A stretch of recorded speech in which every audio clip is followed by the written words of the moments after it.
story. Now let's explore the ins and outs of self-esteem with experts in the know.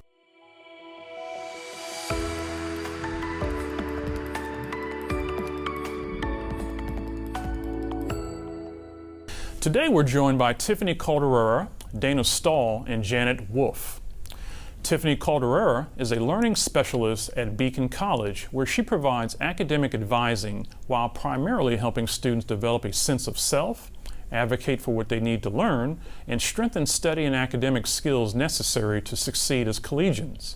Formerly a varied exceptionalities teacher for Lake County, Florida Public Schools, teaching diverse learners in kindergarten through second grade, she also served as a developmental specialist and family service coordinator in the infant learning program for the Alaska Center for Children and Adults. Calderara earned a bachelor's degree at Southern Oregon University, a certificate in leadership education in neurodevelopmental and related disabilities from the University of Alaska Anchorage, and holds a master's degree in special education from the University of Alaska Fairbanks. Dana Stahl, who learns differently, became a learning specialist to assist children with learning issues in finding compensatory strategies to reach their social, emotional, and academic potential.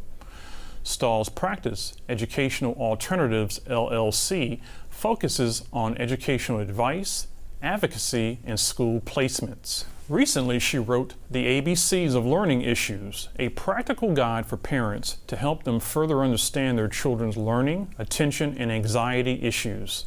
This book bridges the home-school gap by demystifying areas of concerns and captures how parents and educators can work together guiding children to reach their full potential. The ABCs of Learning Issues is available in English and Spanish through Amazon.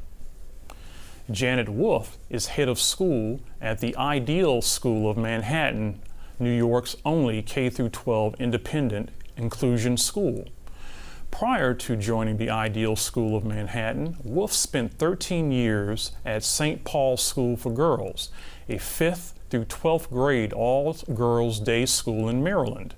She began as an English teacher, then English department chair, then academic dean, and associate head for academics.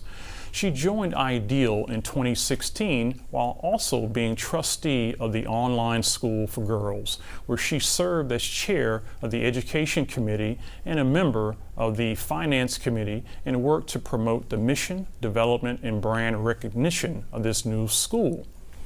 A graduate of the University of Pennsylvania, Janet also earned a master's in education from the University of Pennsylvania. Joining us in studio today is Tiffany Calderara, and joining us by Zoom is Dana Stahl and Janet Wolf. But our first question today will be to Tiffany.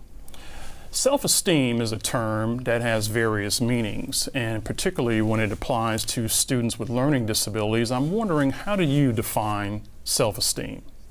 Well, simply put, I look at self-esteem as a way that an individual assigns value to their abilities and their skills, and often looks at how other people may, as they think, look at them too. So in the case of academic self-esteem, a student would be looking at their academic abilities, looking at how other people might be seeing their academic abilities in their opinion, and how successful they are in the academic environment. Thank you, Tiffany. Our next question goes to Dana.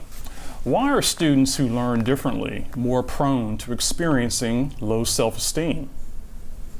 Students who learn differently are more prone to experiencing self-esteem because they are unsure of who they are as learners. They tend to use their peers as barometers to assess how they're doing in class, and they realize that they are not as quick to raise their hand, to perform mathematical calculations without the use of pen and paper, or maybe able to memorize spelling words, dates, and facts with ease. These students tend to be unsure of themselves and their ability to perform academic tasks commensurate with their peers. They're not risk takers, and their reticence to complete assignments from initiation to completion of tasks is undermined by their learning differences. Thank you for that. Our next question goes to Janet.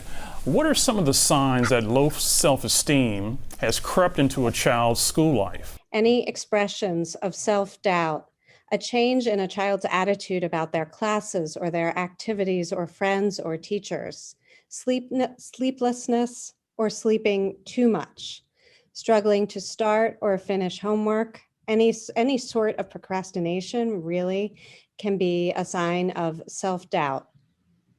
Also, if a child who has always been easygoing in school is suddenly getting into trouble and talking out in class, that can be a sign of low self-esteem. Or if you're noticing that a lot of your child's teachers are mentioning that they're not participating in class, that can be a sign as well of low self-esteem. And it's really good to talk to your child and see how they're feeling if any of these signs or symptoms occur. Well, thank you.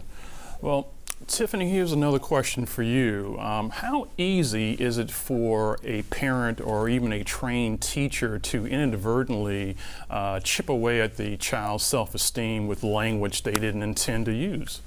I would say, being that we're all human, and there could be a day where we're stressed, hungry, tired, this could lead us to a moment where we communicate something that could be perceived by the student to essentially impact and bruise their self-esteem.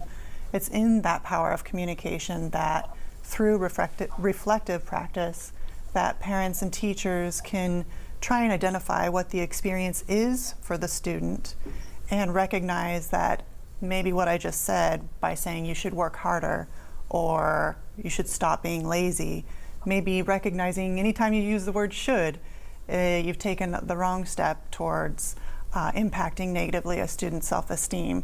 So through that power of communication, a parent or teacher can recognize where they made the wrong step and take ownership, saying, you know what, I can't believe I said that. That was the wrong thing to say. Let me try this again. And to recognize that they can now positively impact the self-esteem of that student by owning that mistake and also recognizing the student's experience and showing the student they're resilient, and so is the teacher or parent. So a comment like, use your brain. How damaging is something like that? I would say inadvertently, while you might be frustrated, it's a sign more that that parent or teacher is frustrated, not that that child needs to use their brain. So the child, of course, will take it personally, and it will make them feel like their ability is being perceived by that teacher or parent as that they don't have a brain. So then is the moment to repair and say, I can't believe I just said that. I must be so impatient right now. Let me try this again. I know you're using your brain. All right, well, thank you. Well, the next question is to you, Dana. How important is having realistic expectations and goals for your child? Parents are their children's best advocates. They know who they are as individuals and as learners, and having realistic expectation and goals for your child is essential in order to maintain a healthy balance between what they can easily achieve and what tasks prove to be more difficult. Educational expectations need to be aligned with understanding your child's strengths and vulnerabilities and the academic demands placed upon them. By having realistic goals for your child, success is obtainable and individual progress is secured. All right, thank you. Janet, while not ignoring a child's differences or deficiencies, how important is it to give equal or even more time to the child's strengths when you're dealing with that child? That's a great question. It's absolutely essential to give at least equal time to a child's strengths. For example, if your child loves and excels at sports or arts and enjoys outside or school-based activities in these areas, make sure they can continue to have those opportunities to shine. Not every successful adult was an A student in school. Teamwork, collaboration, creativity, and emotional intelligence are all equally essential building blocks for happy, healthy, and productive growth and adulthoods. I also recommend asking your child how they view their own strengths, both in and out of school.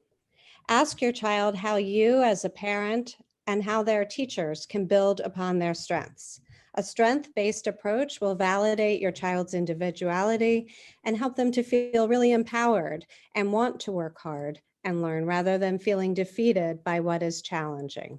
The more your child can articulate their strengths in and out of school, and the more you acknowledge your child's strengths in and out of school, the better they'll be able to advocate for themselves and to really understand their learning style while taking joy in the activities that they love and maintaining their positive self-esteem.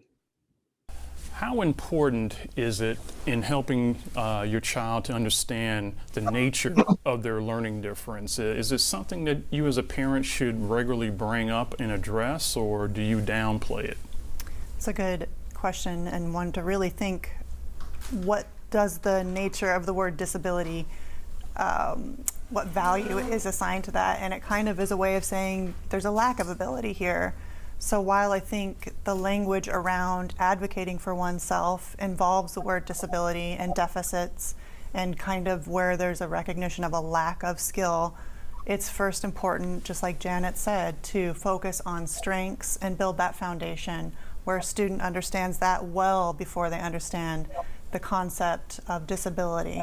So it is important to educate children around their abilities in learning and how they learn, and then to later teach them what exactly this means in the larger society so that they can advocate at the workplace and at the school for what they need. Thank you. Dana, on A World of Difference, we feature difference makers on every episode, and these are people who learn differently and who have found some measure of success. Is researching and finding examples of people who share the same challenges that your child does to offer as role models, as encouragement, is that a good strategy for parents to try? Absolutely. Having role models as a source of encouragement is always helpful. And finding a mentor who has walked in your shoes and who has experienced some of the same challenges that your child is experiencing is invaluable. At different points in a child's life, encouragement may look different, but what remains the same is that the mentor is able to help define their individual skill sets and then help to foster to develop them. Children who identify with role models, who can relate to some of the specific challenges that your child is experiencing, allows them to see that the day will come where self-confidence and personal success can merge together within their profession. Thank you. Janet, what does it take for children with specific learning differences to overcome the challenges they face and achieve their full potential in the classroom?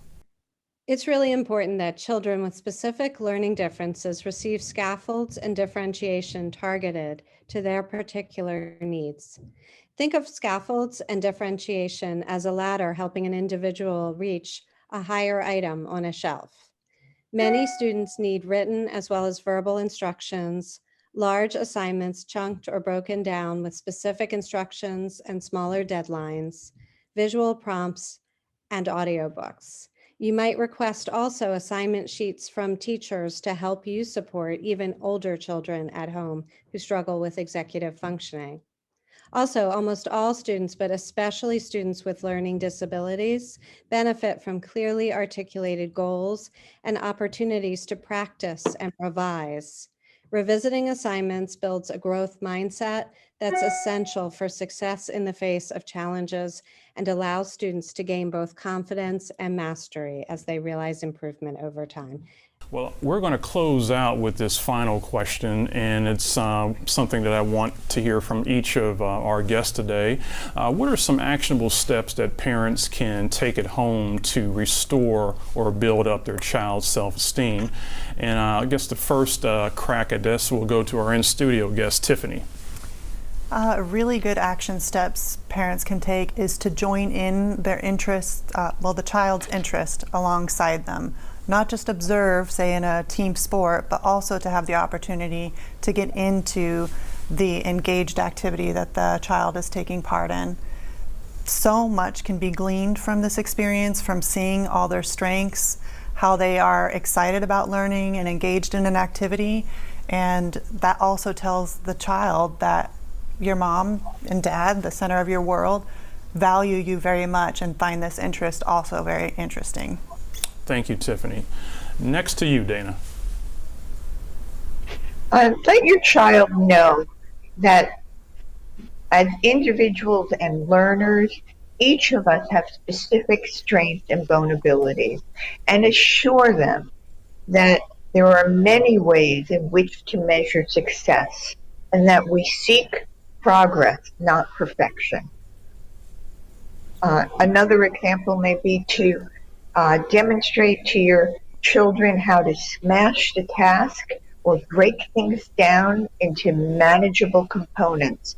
And this helps them to create a sense of ownership and accomplishment in achieving small segments of an assignment, which lowers anxiety and allows for the successful completion of assignments and tasks, leading to improved self-esteem. Thank you, Dana. And last word to you, Janet. I think it's important to spend time engaging your child in a conversation about their life goals and their strengths. Children think a lot about goals, just as we do as adults, and they want to feel that they have a hand in setting their own course and guiding their own progress. I recommend helping your child list ways that they can use their strengths to accomplish long and short-term goals while taking time for their favorite activities. Also, similarly to what Tiffany was saying, I recommend making sure every day includes time for fun and celebration as a family, even if it's reading before bed, cooking dinner together, or visiting your favorite yogurt store together. Connection with your child is really their greatest asset and will provide them with great confidence and a deep reserve of strength to draw upon throughout their lives. And that time you spend with them, even if it's not doing anything academic, it will just support them and buoy them throughout any challenges they face in the future. Tiffany Calderara, Dana Stahl, and Janet Wolf, thank you for joining us, and thanks for the wisdom. Do you have questions about learning differences?